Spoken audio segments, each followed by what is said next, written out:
오늘은 구약성경 사사기 21장 8절에서 25절까지 말씀이 되겠습니다. 구약성경 399페이지를 찾아주시기 바랍니다.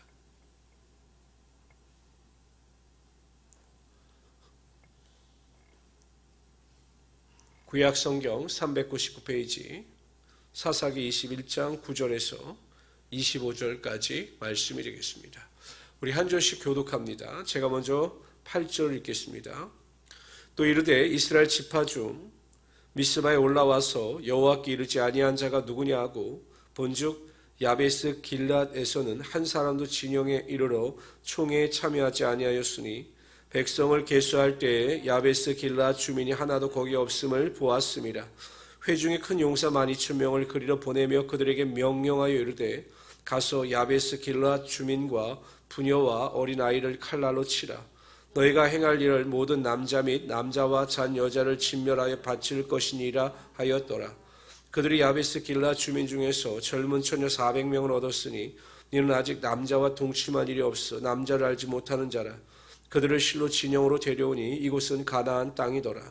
온 회중이 림몬 바위에 있는 베냐민 자손에게 사람을 보내어 평화를 공포하게 하였더니 그때 베냐민이 돌아온지라. 이에 이스라엘 사람이 야베스 길라 여자들 중에서 살려둔 여자들을 그들에게 주었으나 아직도 부족하므로 백성들이 베냐민을 위하여 뉘우쳤으니 이는 여호와께서 이스라엘 지파들 중에 한 지파가 빠지게 하였음이었더라. 회중의 장로들이 이르되 베냐민의 여인이 다 멸절되었으니 이제 그 남은 자들에게 어떻게 하여야 아내를 얻게 할까 하고 또 이름에 베냐민 중 도망하여 살아남은 자에게 마땅히 기업이 있어야 하리니 그리하여 이스라엘 중에서 한 지파가 사라짐이 없으리라. 그러나 우리가 우리의 딸을 그들의 아내에 주지 못하리니 이는 이스라엘 자손이 맹세하여 이르기를 딸을 베냐민에게 아내로 주는 자는 저주를 받으리라 하였음이로다 하니라.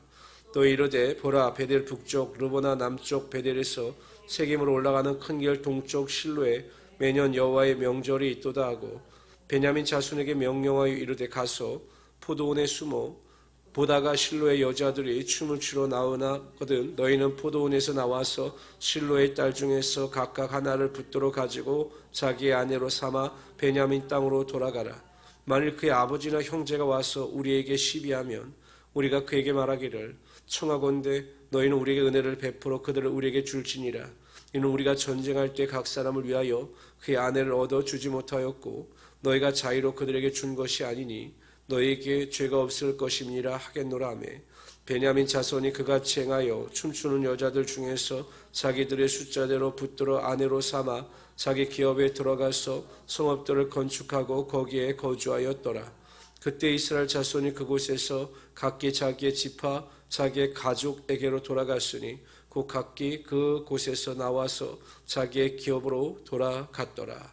그때 이스라엘 왕이 없으므로 사람이 각각 자기의 소견에 오른 대로 행하였더라. 아멘. 이스라엘 연합군의 공격으로 인하여 베냐민 지파는 거의 전멸하게 됩니다. 남성만 600명 정도 남고는 모든 지파의 백성들이 죽임을 당하였습니다. 이로 인하여 베냐민 지파의 생존이 기로에 섭니다.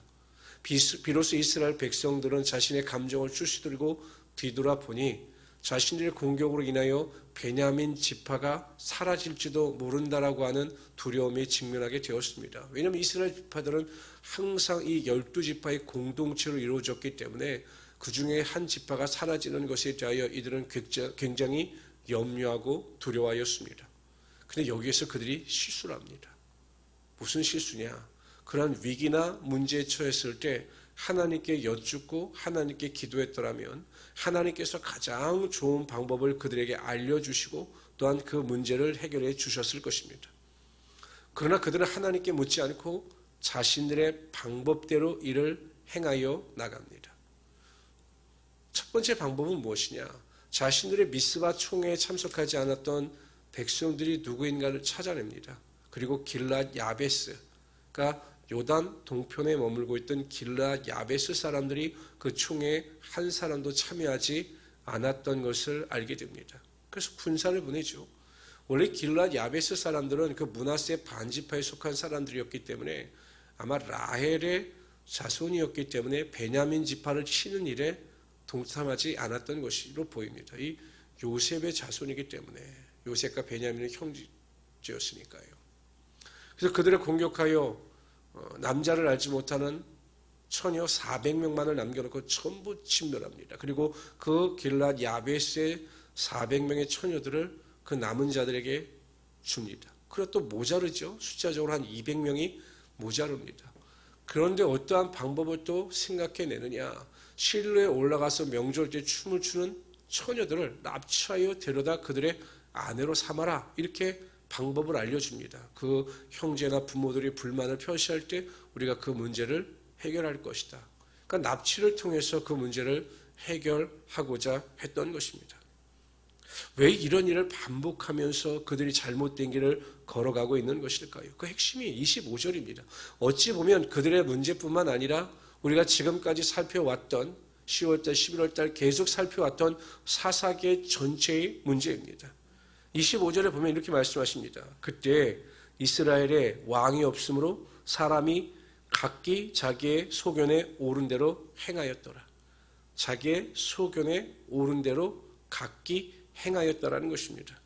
그러니까 하나님의 뜻이 아니라 자신들의 좋은 생각대로 좋은 판단대로 일을 성취해 나갔다라는 것입니다. 잠언서 16장 9절에 보면 사람이 마음으로 자기의 길을 계획할지라도 그 걸음을 인도하시는 분은 여호와이시니라 이렇게 말씀하셨습니다. 잠언서 3장 5절에도 보면 너는 마음을 다하여 여호와를 의뢰하고 내 명철을 의지하지 말라고 하셨습니다. 우리는 무슨 일을 하든 어떠한 계획을 세우든지 간에 우리의 모든 계획과 우리의 판단을 다 내려놓고 하나님의 인도하심을 구하며 나가야 하는 것입니다.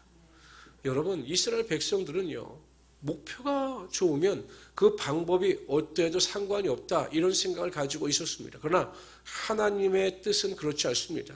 방법도 선하고 과정도 선하고 목표와 결과도 선해야 이것이 하나님의 선하시고 기뻐하시고 온전하신 뜻이 되는 것입니다. 그러므로 항상 우리는 하나님의 뜻을 물으며 그 말씀 가운데 인도하심을 받아 순종해야 하는 것입니다. 사도 바울이 아시아에서 복음을 증거하고자 할 때 성령께서 그의 길을 막으셨습니다. 그래서 밀려서 성령께서 드로아까지 이끄셨습니다. 그곳에서 마게도냐 사람의 환상을 봅니다. 그들이 마게도냐 사람이 이리로 와서 우리를 도우라라고 하는 환상을 보게 됩니다. 하나님의 인도하심을 믿고 그는 마게도냐 성으로 들어갑니다. 첫 성이 빌립보 성이죠. 그때부터 유럽 선교의 길이 열리기 시작했던 것입니다. 고난이 다가오고 환란이 다가오고 핍박이 다가와도 사도 바울은 이것이 하나님의 인도하심이고 하나님의 뜻이다라고 확신했기 때문에 좌로나 우로나 치우치지 아니하며 오직 하나님의 말씀에 순종하고 인도하심을 받아 살았던 것입니다. 그럴 때마다 하나님께서 순간순간마다 필요를 채워주시고 그에게 하나님의 능력을 부어주셔서 능치 못할 일이 없게 하여 주셨던 것입니다. 성도 여러분, 항상 우리는 우리의 소견대로가 아니라 우리의 뜻대로가 아니라 하나님의 뜻대로 움직이는 자들이 되어야 합니다. 그래서 제일 중요한 것은 평상시에 항상 이것이 훈련이 되어 있어야 합니다. 항상 하나님의 뜻을 분별하려고 노력하고 또한 결단하고 훈련하는 이 과정이 평상시에 되어 있어야 막상 고난과 환란이 다가왔을 때 당황하지 아니하고 그 훈련에 통해서 우리가 하나님의 뜻을 온전히 분별하며 순종하며 살아갈 수 있게 되는 것입니다. 항상 하나님은 하나님의 뜻을 분별하여 순종하는 자들과 함께 하시고 그들을 높여주시며 하나님의 영광이 임하게 하여 주십니다.